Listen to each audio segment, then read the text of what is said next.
I was born in service to those in service to this country. I am the daughter of 2 retired United States Air Force lieutenant colonels. I am also married to a retired United States Air Force C-17 pilot. God, family, country are clearly what this country is all about. That's why this incident with our daughter was so shocking to me. There is something dark that has happened in America. Something really sinister has been afoot in our country. She grabs me on the back of the throat. Immediately, I locked on to her teacher and I said, "Where is my daughter?" When my parents came and got me, I just felt like I was finally free. I will not allow this to stand. I saw something in my wife, Raven, that it didn't surprise me. You guys have no place being around children. The teachers had crossed the line. Now, afterwards, our lives, our views are totally different. I could already tell that my teacher didn't necessarily like me a whole lot, but I didn't think that she would ever do something like that. What we saw that day with our children at various points in the school was just the tip of the iceberg. This is the wake-up call. This is real and this is not a drill. They are changing the scape of our country by changing its future leaders. Not only do I have to fight, we have to teach our children to fight. Bad things that happen to you in life aren't just to punish you. They make you stronger and they make you smarter and they make you who you are. We are powerful together. We the people is strong. And the government knows this, which is why they're constantly trying to divide us. A house divided cannot stand. But we are not a house divided. We are united for our freedom. My mom always tells me that life gives you the test first and then the lesson. Raven, welcome. Thank you for having me. Oh, it's so good that you came. I'm so happy. I'm so excited. So we've had some great interviews with women who are boldly and aggressively and enthusiastically and tragically pursuing the people responsible for hurting our children in public schools around the nation. No, absolutely. Again, thank you so much for having me. So the shortened Reader's Digest version is I am the daughter of 2 retired Air Force lieutenant colonels. I am married to a retired Air Force C-17 pilot, about as military and patriot as you get. I grew up in various places around the world, war zones, communism, freedom. I've had a chance to see it all.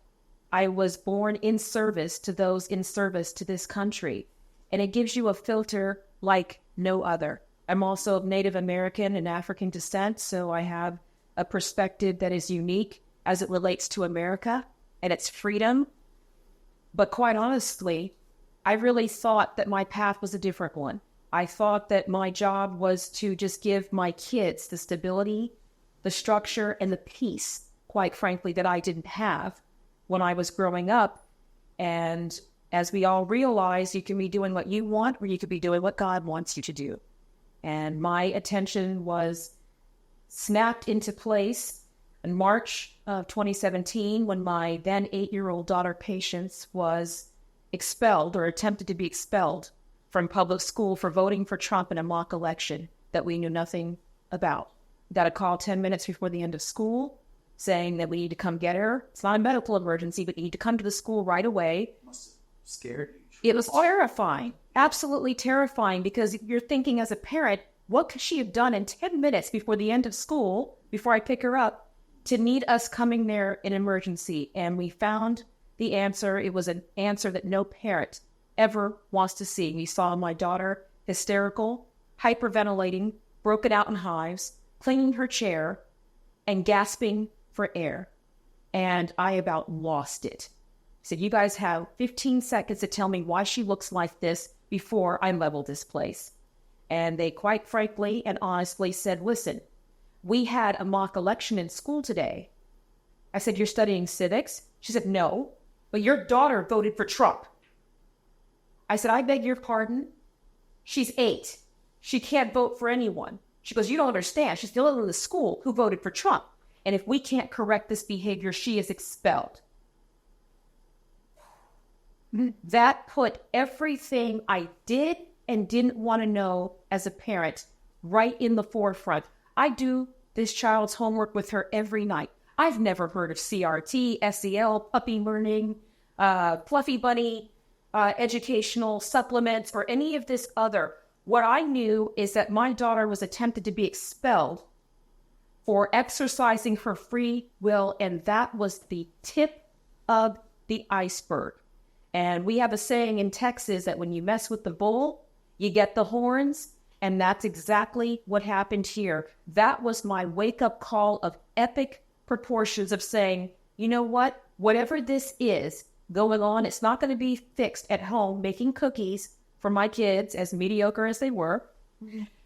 This is a call, and I was raised by warriors. What I didn't realize is that we were at war for the souls of our children and for this country.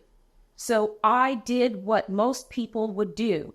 I tried to get to the bottom of it, and at the bottom of that rabbit hole was this whole indoctrination and this plan to rewrite the history of America through our children. And I was not going to stand for it. So some people have seen the documentary that we put out. What happened, what they don't know, is what we're going to do about it. And the essence of that was we came back to Texas. I jumped to the front lines to get involved, and I became an unapologetic warrior for my kids and for God. I thought we had it. I put my kids in a Christian school. We thought we had that covered. We said, okay, great. Now they're going to be getting a God-centered education. We're good. This is what parents want. You're safe. Wrong. There are no safe places in a war zone. I knew that coming up, and the same is true right now. Our daughter came home innocently. Now she's in 6th grade. She was in 3rd when the incident happened. Before, she's in 6th grade. She comes home very chirpy one day and says, I'm the only one that's not vaccinated in the classroom. And just flippantly, I said, how could you possibly know that? And she said, because they asked us. Without the question, how could you possibly know that? I was about to dismiss this as kids being a little animated. I said, what do you mean they asked you? Stop for a second before you go back to the video game. What are you talking about? And she said, well, they showed a video in school today about how safe the COVID vaccine is. And then they went around the classroom and asked us who took it. And when I said I didn't take it, she made me step outside to think about my choices because I was making people uncomfortable for not being vaccinated. What happened to the so egregious HIPAA violations? Oh, well, after they was out the window? No, after they were done violating her HIPAA rights, they basically then decided to poke me again, called us into school, and I said, my daughter said this can't be right. And they said, before you get angry, you're going to love this one, before you get upset, Mrs. Harrison, which is usually an indication that I'm going to get upset. Right. They said, Jesus would want you to take the vaccine. Oh, I love when they do that. I said, what? She goes, Jesus would be a fan of anything that protected his flock. I said, Jesus put his hands on lepers. There's something wrong with you. This doesn't happen. And that was my sign right there that we were done with schools as we know it. We had to make a change. I didn't know how we were going to do it, but as my mom used to always say, you can't have faith in God without having faith in God. We pulled our kids out. Again, they are now homeschooled, and we are attacking this fight from a different direction. Advocacy, community, and freedom. If we don't teach these kids to love this country and to love themselves, they won't fight for it. And that's what we realized. So now it's the movement. We have created a movement that we call ROAR, which stands for Restore Our American Republic. And what we're doing now is we are done accepting the things we can't change, and we are changing the things we can't accept. So we are giving parents, patriots, Americans, the tools to fight back. It's good to tell them what's wrong. It's better to tell them how do we fix it. And we can fix it. We can get this back on track, but it starts when we decide. When we, the people, decide to get engaged and stop letting politicians, stop letting elected officials decide how this country is going to go. We, the people, is we, the people. Not the governor, not the state board, not the school boards. We decide. These are our children, and they're worth fighting for. And that's what we're going to do. That's correct. But what they didn't anticipate, I took something really poignant from that whole situation when you have a chance to go back, think about it, and pull the layers. Patience held the line. She could have broken. She could have changed her vote. And I asked her that. Why didn't you? She had the whole school trying to bring the hammer down on her neck. And she held the line because she said, that's what I believed in. So I feel like despite, this is what they talk about in the scriptures about God using the wicked to confound the evil. This is what we're talking about, is that little girl held, which is, I have to honestly say, something that a lot of the people around Trump don't even do, was proud of her. But I figured she had 18 plus years to be a grumpy, politically charged adult. That was off limits until they took it there. And that's what I realized. As parents, we have to now take the lead in what we are teaching our kids, or else they're going to step in and put the narrative. And it's going to be a cold day before that happens on mine. But I was so proud of this then third grader. And now she is stepping into her own light and understanding what it means. I said, now do you understand what Nana and Grandpa were doing when they fought for freedom? This is what it means. Your very voice, the very thing that you possess that makes us the beacon of light for around the world, is what has to be protected. That's the lesson in that for her, and a lesson that this was the wake-up call. They had to show us their hand. Well, she's a very special young lady. She's going to be a very special young woman and an adult woman, because I saw the part of your documentary, Ravenous. Yes. I saw the part of your documentary where she said, somewhat hopefully, that, when God gives us a challenge and we rise to the occasion, it makes us stronger, which is kind of based on... not a big fan of Friedrich Nietzsche, but I got to say, when he said, what doesn't kill us makes us stronger, yes, that really applies. And I really see that as something that's true. Anything less than everything I can do is not enough. And that's when it's important. When this first happened to my daughter, a lot of people telling me, no, it didn't happen, you misunderstood. No, and they use this is a tactic we saw when we lived in Germany when it was still a communist wall in Berlin separating it. And that's one of the things you realize. In history, it's always the mind game. It's always the psyop. We're too big. We're too powerful. You can't win. And it starts, and they've always had their hands on children. This is a Stalin, Hitler, Mao. All of them have done that. Why? Because the children, they can't do anything with us. We're solid as patriots. But the children are impressionable. So you destroy that family. And for my daughter, it was a helpless feeling. When I first came back, I didn't know what I had in this. We didn't know. My husband and I, my husband fought for this country. He bled for this country. And to have his own daughter be stomped out of school for expressing her opinion, for people who gave nothing to this country. And that's what people need to understand, was that's where the fight was. So it's a fight we started then, and we will not stop it. We will win it. You can't have faith in God without having faith in God. But this was not a passive sport, okay? The rock didn't just hit Goliath, okay? Moses, at the base of the river praying, and God saying, get off your knees, stop praying, and go do what I called you to do. And that's what I feel like we need to energize these Christians of going, God didn't say all things were easy. He said all things were possible. Report to this line. We have children to protect. This is our fundamental number one task from God, is to protect these young lives. And that means with all of it, it means that we got to be okay with being called names. And I have to teach my daughter not only that I have to fight, but this is going to be her country. This is her fight that she'll have to take up, and my sons, when it's time for them. But I got to show them how. We have to show them how. And people go, well, what can I do? Something, anything. Reach out to us. Roar with us. From a trickle to a roar. Why don't you have a British accent right now?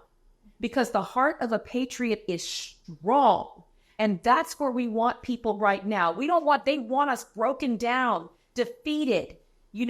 We chest out, patriots. This is what the Bible was taught. We were made for this time in history. What an awesome time for God to choose us to get this back on its axis and send that silver alert in the White House home.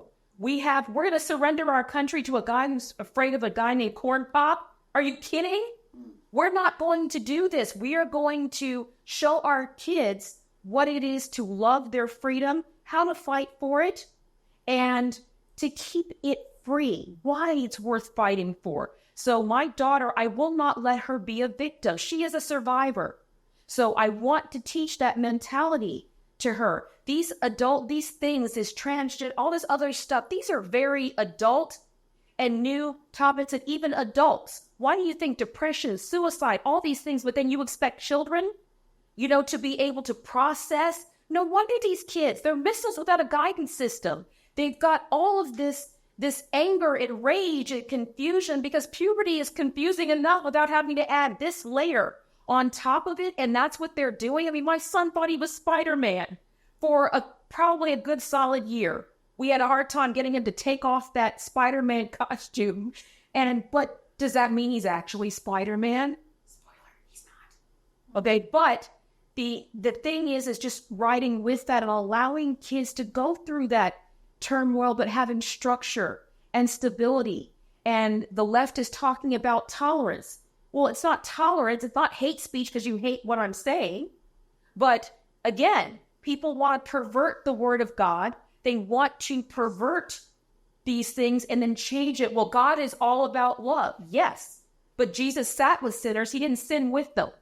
There's a difference. And so that's what I tell people is we still have an avenue to talk and be what God asked us to be, which was love God and love ye one another. And we've lost all of that. So that our moral compass is back on north.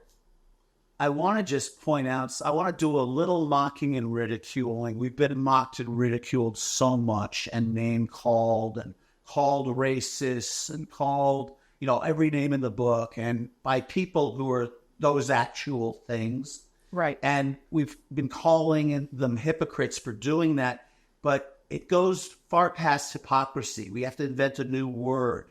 And I think I've found the phrase for what they're doing. It comes out of the Diagnostic Statistical Manual, the DSM, which is the handbook for psychiatrists. And it's called blame externalization. So everything an evil person is doing, they blame the other side in an effort to pervert the consciousness of people watching and listening.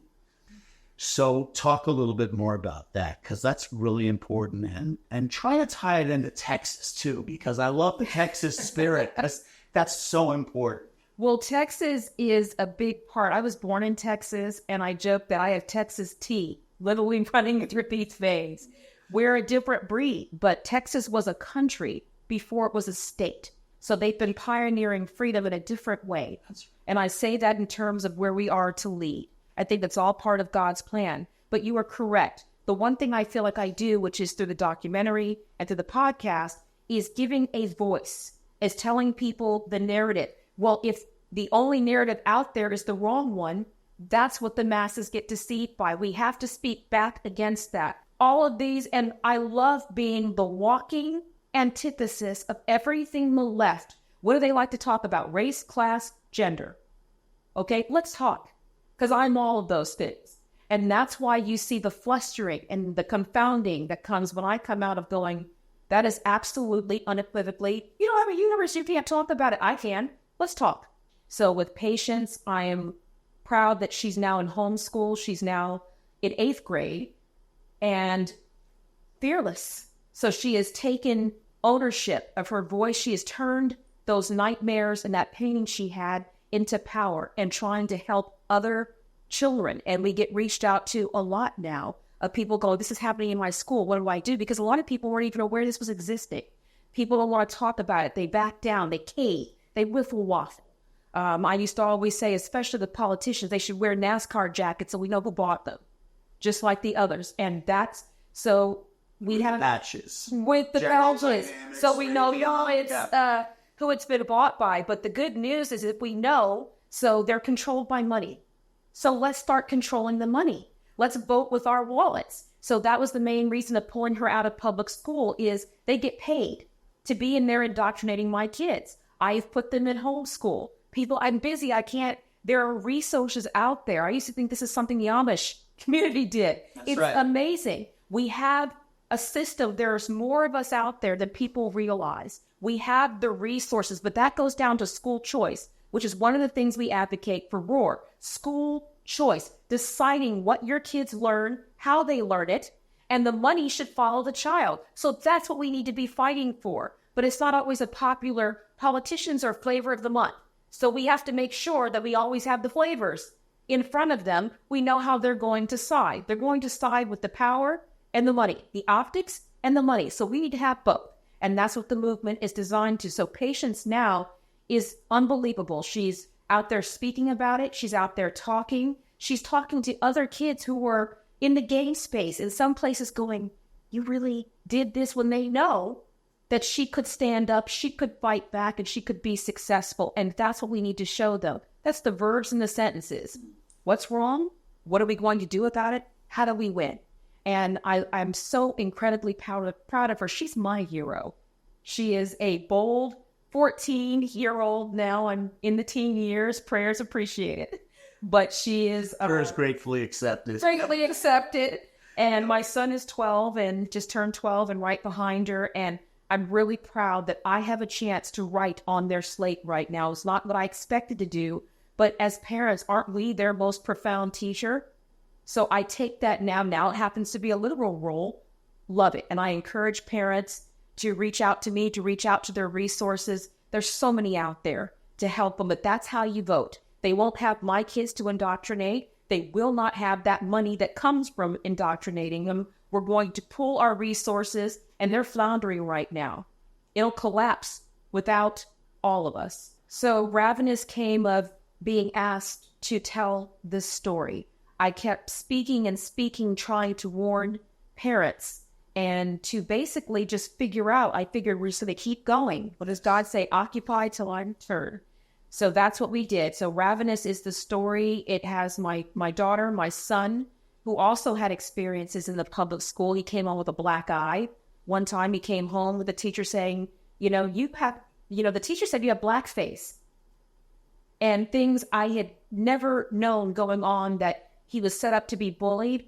It's not an isolated incident. That was how I knew it was a systematic problem. That's a term the left loves. Systematic.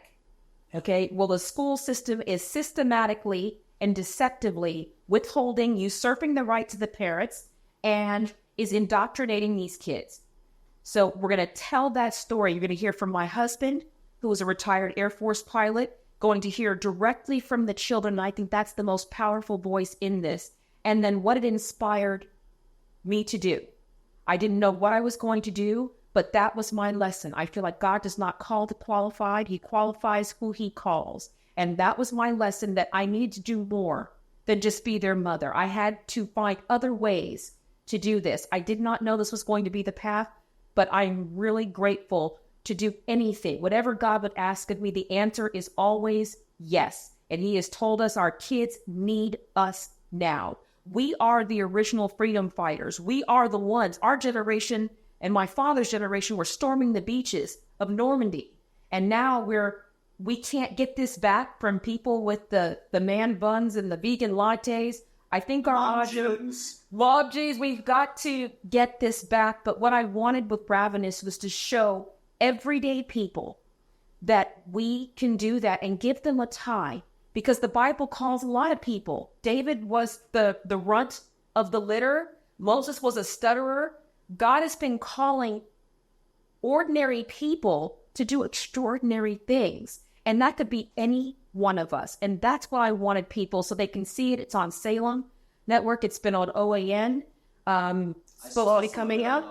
Yeah, yes, really. like on the OAN. I love the picnic table scene where you're sitting around and your son's talking about all kinds of wild things. And you get to hear what your siblings are doing. Your daughter's saying, I don't like when you're in my room. I love that. My gosh. So, we wanted them to see it's real. This is a real family. We are a real family. We have bills. We work it out. The economy matters. I mean, we're more patriotic than most. but I wanted real people to see our story. And so they can reach out, they can go to ROAR, the ROAR network or ROAR PAC.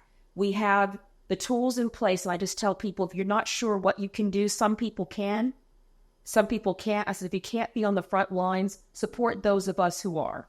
We have a hand in shaping how this country is going to go forward. It is pivotal now. And that's why we have to stay in those genres. And that's what ROAR focuses on, our pillars. And we've got them all. We're going to talk about the economy. We're tackling the immigration problem, schools. We've got them all because all of them are pivotal. We have to have all of those pillars to make sure the house stands. And a house divided cannot stand. So we have got to reunite the house. And this is, again, not a R versus D. This is a good versus evil. And you only get to vote for communism one time. And this is coming from a kid who lived in it.